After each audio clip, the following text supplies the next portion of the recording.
Bismillah walhamdulillah. Now tell me, how many of us have started saying this dua? Who said it right now before wudu? Just 2 people? You know, one of the things that we need to understand, that beneficial knowledge is that you learn, and as soon as you learn, you act upon it. The difference in between us and Sahaba is, Sahaba, Allah subhanahu wa ta'ala mentions in the Quran, Allah is pleased with them and they are pleased with Allah. Why? Because whatever they learned, immediately they brought that thing into their action, into their life. Whether it was difficult or easy. But we know a lot of things. We have a lot of information about our deen. But the question is, do we act upon it? Because on the day of judgment, whatever knowledge we have, we will be questioned about it. So we have this knowledge, we've understood the hadith, we understood the virtues, but still we are so lazy and tired that we don't even get to say Bismillah walhamdulillah. Even though hadith Nabi sallallahu alayhi wa sallam says that whatever good you do, you make sure you begin with Bismillah in the name of Allah.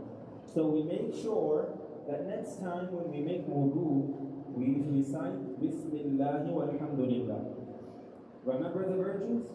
When you say Bismillah walhamdulillah, from the time you begin making wudu until you break wudu, Allah subhanahu wa ta'ala appoints angels who will record good deeds for you.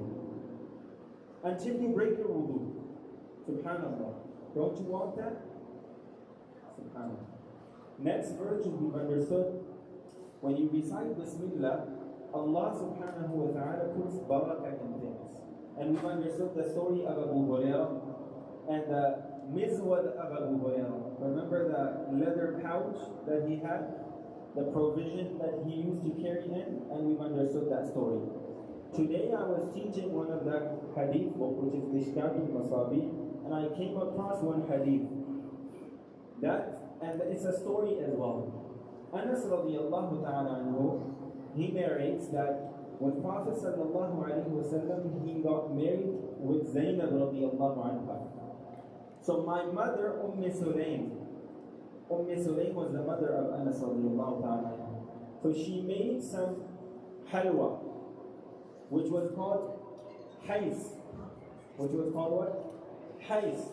It was a mixture of butter, dates, and cheese.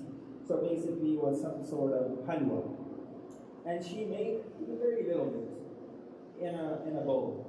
And Anas radiallahu ta'ala took it to the Prophet sallallahu alaihi wasallam and told Prophet sallallahu alaihi wasallam, my mother says salam, and this is a gift for you. So Prophet sallallahu alaihi wasallam told Anas, okay Anas, go and look for such and such person. And he mentioned 3 people. And also he said, whoever you meet on your way, when you're going and on your way back, whoever you meet, you also call them. So when I get back to the Prophet ﷺ, there were around 300 people. 300 people.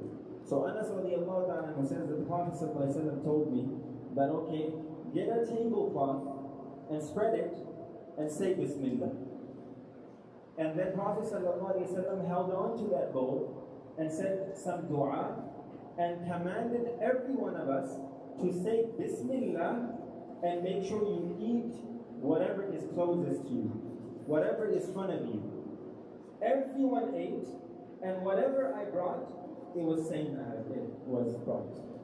This was the miracle of one of the miracles of Nabi sallallahu alaihi wasallam, and the barakah and the blessings of Bismillah ar-Rahman ar-Rahim. So make sure when you eat, you always begin with Bismillah. You always eat with your right hand. And you always eat what is in front of you. When you follow the sunnah of Nabi sallallahu alayhi wa sallam, even though you're eating, but you are worshipping Allah subhanahu wa ta'ala, good deeds are recorded for you. Inshallah, everyone is ready for that? Inshallah.